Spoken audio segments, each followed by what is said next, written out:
kayak tadi tuh bikin toko pertama, saya modalnya cuma garasi teman dan ya uang kecil-kecilan, karena uangnya kecil nggak cukup, jadi kita nyari 5 orang gitu kan, kan gitu tuh untuk ngisi jumlah gitu. Kemudian setelah itu saya bisnis keripik Mas Adi sama istri, sama pacar dulu. Sekarang jadi istri gitu. Jadi ini pesan moral buat teman-teman mahasiswa nih, kalau kamu punya kecengan yang kamu pengen deketin untuk jadi istri, ajak dia bisnis beneran, jadilah gitu.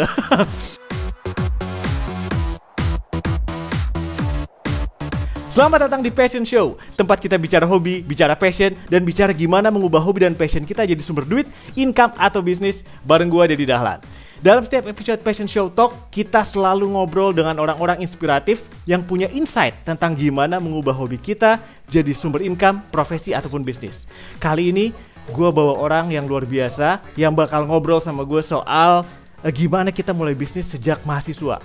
Bisnis dari kampus, yaitu founder Garudapreneur dan CEO dari Pigijo, Mas Adi Putrawijaya. Apa kabar Mas Adi? Luar biasa Mas Deddy. Halo, salam sehat selalu. Sehat-sehat ya, sehat-sehat ya. Sehat. Ini kalau energinya Passion Show ini ya, semuanya vibrate-nya seperti ini, kayaknya virus nggak bisa. Nggak bisa masuk. Oke. Mas Adi, kita banyak yang kita obrolin nih. Terutama kita bakal ngebahas soal bikin bisnis nih ya. Gitu ya. Bikin bisnis soal sejak muda, dari mahasiswa, dari masih kuliah lah, masih bangku kuliah. Mas Adi punya cerita nggak soal itu? Mulai bisnis kapan pertama kali sebetulnya? Kalau saya mulai bisnis sih dari TK. Saya hobi menggambar. Oke. Saya sih nggak nganggap saya jago lah, tapi memang saya hobi menggambar. Lalu di meja saya itu ada temen yang menggambarnya nih, menurut saya sih bukan jelek. Dia nggak mau nyoba gitu loh. Oke. Mungkin karena kalah mental, dia melihat gambar saya udah kalah mental duluan gitu loh. Tipe yang belum apa-apa udah, aduh gue nggak bisa, gimana dong gitu. Ih gambar lu bagus ya. Ya nyoba aja belum. Jadi setiap kali ada tugas, kan menggambar tuh kalau TK kan. Apalagi zaman saya belajar belum baca menulis, nyanyi aja tiap hari. Begitu ada tugas menggambar, disorongin. Gambar dong. Joki dong. Joki, bayarannya stiker. Dia waktu itu stiker macam-macam. Jadi tahu gue tuh. Ini kita mengenang masa lalu nih, stiker-stiker tokoh-tokoh komik gitu kan? Ya, stiker-stiker pokoknya dia ya jual sama abang-abang di depan. Abang-abang depan gitu. Ya. Jadi itu bayaran saya itu. Oke.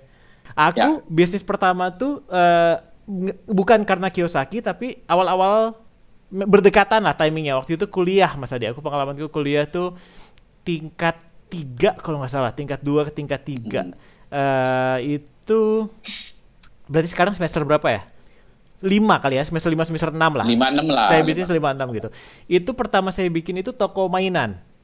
Gitu jadi toko mainan karena selalu kan kalau mau apa-apa bisnis apa-apa menurutku enaknya dari yang kita suka, dari hobi kita apa gitu. Saya hobi anime, saya suka mainan, action figure, model kit dan lain-lain. Bikin toko itu gitu sama teman saya 4 orang lainnya, kita bikin toko yang menjual ya anime, walaupun kadang-kadang animenya juga ngambil dari sana sini, ada yang susah nyarinya pada saat itu, nggak semudah sekarang gitu ya. Jual second mainan-mainan orang. Jadi kita bilang kalau kamu punya mainan yang ngumpulin debu doang dari zaman kecil kayak Voltus robot dulu tuh yang besi tuh gitu. Sekarang harganya mahal tuh. Mahal banget. Pas waktu kita dulu cari aja yang, gila nih harganya berapa. Pada saat kita beli itu aja udah mahal gitu. Kita jual ulang. Wah itu udah collectible. Nggak dibikin lagi soalnya. Itu dan lain-lain. Berlima tuh kita bikin mulai dari garasi temen. Saya ngumpulin uang jajan atau uang pegangan mahasiswa dari berapa ini untuk modal awal. Dan akhirnya dia berkembang jadi cukup besar tuh di Bandung tuh. Dan itu pengalaman pertama saya bisnis. Dan ternyata pengalamannya gini, kerjaan cuma nonton anime, dapat ide. Iya, ngerakit robot gitu ya di dunia sendiri. Tapi tiba-tiba ada orang datang nganterin duit. Seru banget ya bisnis dari hobi. Itu adalah betul-betul exposure pertama saya ke bisnis serius tuh. Mas Adi gimana pas kuliah bisnisnya? Nah ini Saya nyambung tadi yang dikatakan oleh Mas Dedi tentang bisnis dari passion, harus dari sana. Karena kan saya dari kecil tuh memang udah hobi gambar. Saya masih ingat tuh, tadi Voltus ya. Ini gimana cara gambar Voltus tuh? Susah sekali gitu loh. Dia sambil nonton video, kan waktu itu kan masih VHS ya. Ya, waduh. Dia bergerak terus tuh, kapan gua gambarnya nih? Saya freeze. Coba gambar toh. Gak susah juga. Terus saya mencoba menciplak gitu loh. Oke. Tempelin ke kaca, gak kelihatan. Gitu. Bikin TV jadi meja tracing ya, jadinya ya. Nggak bisa ternyata. Ya kan, logika anak-anak. Jadi memang saya hobi gambar, tapi ternyata saya tahu. Jangan-jangan waktu di TK itu teman saya memang lebih parah lagi tingkat gambarnya. Saya akhirnya menyadari kemampuan gambar saya itu jelek ternyata. Nah, tapi kan di kepala itu kan bermain selalu dengan gambar, dengan segala macam. Ya. Dan tidak terekspos. Nah, kalau memang menggambar itu begitu sulit, saya lari ke fotografi. Daripada capek-capek gambar, tak potret aja gitu loh. Nah, dari sana kemudian saya membentuk klub foto di kampus saya. Waktu di klub foto inilah yang saya benar-benar merasakan apa yang namanya mencari nafkah sendiri. Kembali dan teman-teman. Saya selalu hobinya bareng-bareng gitu loh. Oke. Bahkan nggak suka sendirian ya? Nggak suka sendirian ya? Jadi kolaboratif. Kalau sekarang mesti berkolaboratif. Kuno, saya bilang, saya mah udah dari dulu udah lakukan itu gitu loh.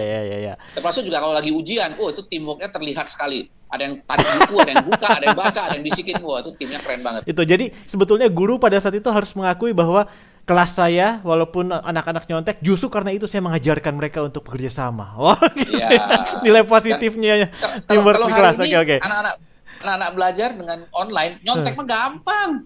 Iya. Gampang sekali. Buka Google di sini nggak kelihatan nama gurunya. Tahu. Zaman dulu, itu offline tuh susah sekali kalau nggak terlatih dengan benar. Gitu. Intermezzo, sempat pakai penghapus nggak buat ngoper-operan jawaban? Tangan.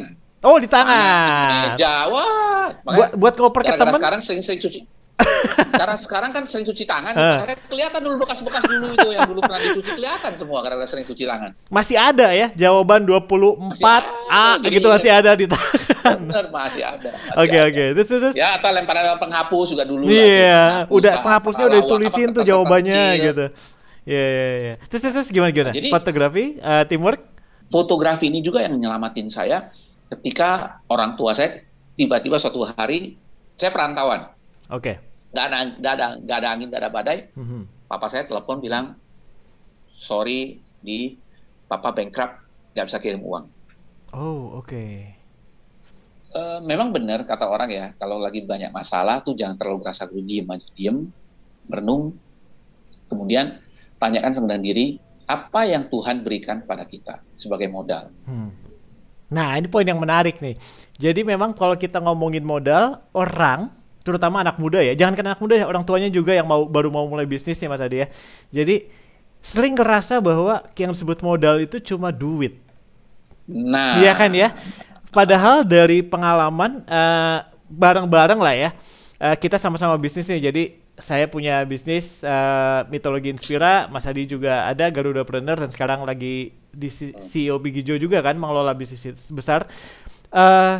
Kita paham bahwa modal itu nggak selalu dari situ gitu. Jadi kayak tadi tuh bikin toko pertama, saya modalnya cuma garasi teman dan ya uang kecil-kecilan, karena uangnya kecil nggak cukup, jadi kita nyari 5 orang gitu kan gitu tuh untuk ngisi jumlah gitu. Kemudian setelah itu saya bisnis keripik Mas Adi sama istri, sama pacar dulu. Sekarang jadi istri gitu.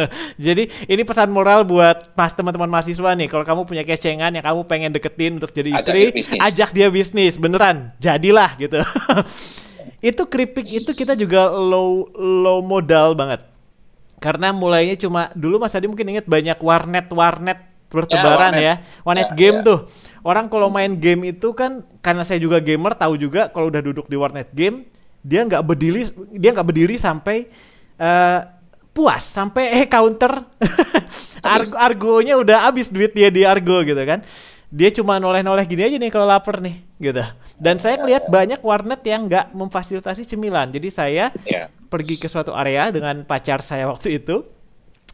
Kemudian modal percaya karena dia kenal dengan pacar saya tadi.